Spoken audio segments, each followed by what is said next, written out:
দীর্ঘ প্রতীক্ষার পর আমাদের টাঙ্গাইলের অবিসংবাদিত নেতা, টাঙ্গাইল জেলা বিএনপির প্রতিষ্ঠাতা সাধারণ সম্পাদক, সাবেক মন্ত্রী, টাঙ্গাইলের গণমানুষের নেতা জনাব আব্দুল সালাম পিন্টু সাহেব দলের জন্য, দেশের জন্য, দেশটিকে বেগম খালেদা জিয়ার জন্য এবং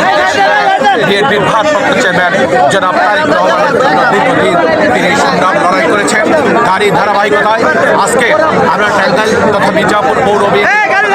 নেতাকর্মীদেরকে নিয়ে আমরা আজকে কাশিমপুরের এই জেল থানার ফটকের সামনে অল্প কিছুক্ষণের মধ্যে বেগম খালেদা জিয়ার অত্যন্ত ঘনিষ্ঠ রাজনৈতিক সহকর্মী তারেক রহমানের অত্যন্ত রাজনৈতিক সহকর্মী